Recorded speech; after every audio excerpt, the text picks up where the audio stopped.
Iran's parliamentary speaker and senior negotiator Mohammad Ghalibaf has spoken to state media. He says the US needs to change its negotiating strategy or risk returning to war. The point that the Americans must understand is that the United States has to decide to win the trust of the Iranian people. This is the most important step the Americans must take. If they truly intend to respond in good faith, they must abandon their approach to negotiations that is based on bias and a mindset of attempting to impose something on us. They have already experienced that such an approach does not succeed.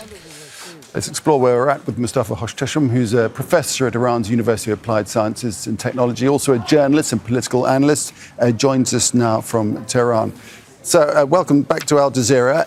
Given what Donald Trump is saying right now about negotiators, US negotiators heading to Pakistan on Monday, and even the security and accommodation preparations that we have reported on being made in Islamabad at this moment, it may well be that talks are on track. But does that correlate with what you're hearing in Tehran?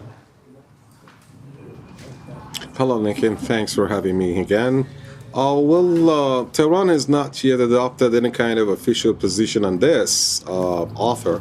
But a couple of days ago, the Iranian officials said that they had received a new set of proposals by Washington.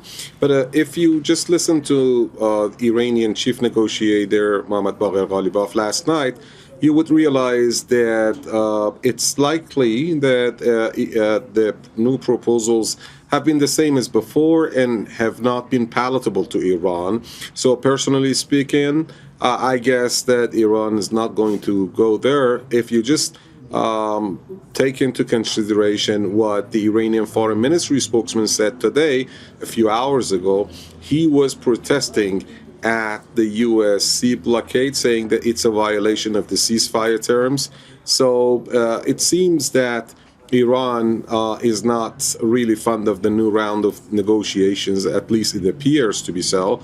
And at the same time, the Iranian foreign minister has been in talks with Pakistani side to discuss, the current situation. So far, though there has not been any kind of official stance in this regard from Tehran, I could gather that they are not positive about any new round of talks with Washington. All right. Well, given that both sides' positions on the major issues are not palatable to either side, could it be that the big negotiating challenges that need to be bridged, like the nuclear issue, could it be that they will just be pushed down the road to be dealt with later, and in the meantime, a peace deal will be struck in Pakistan, opening up the strait, and further negotiations continue in the coming months? I don't think so, really, because as far as I know, the Americans, though they had promised, Donald Trump promised to just send a delegation last time to discuss the Iranian list of demands. As soon as the talks started, they raised their own demands, talking about the region, talking about the region, talking about Iran's missile power, talking about the nuclear industry and zero enrichment, as if it's the last year talks before these two wars. So they were raising similar demands. That's why the talks failed.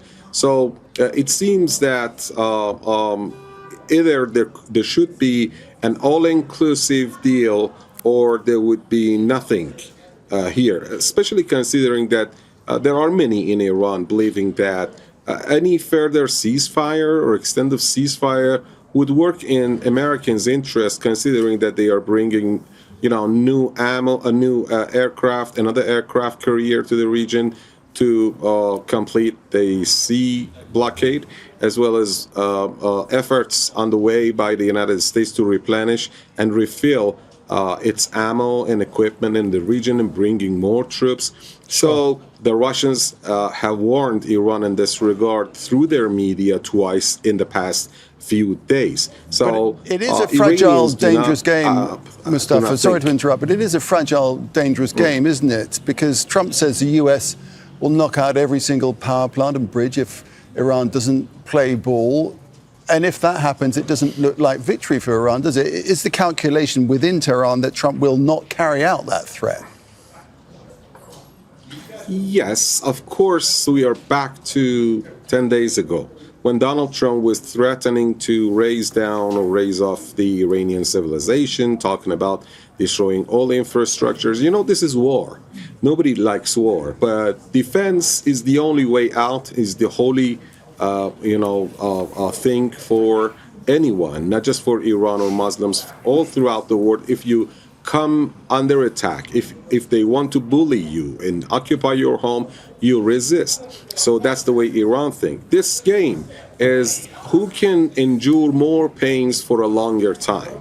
And not only the Iranian, but also I have seen statements by many academicians, analysts, theoreticians throughout the West saying, including Mark Esper, the former War Secretary of Donald Trump in his first term, everyone believes that Iran can endure more pains for a longer time. So Iranians also believe so. So we do not, wish for war. We do not expect, we do not want war.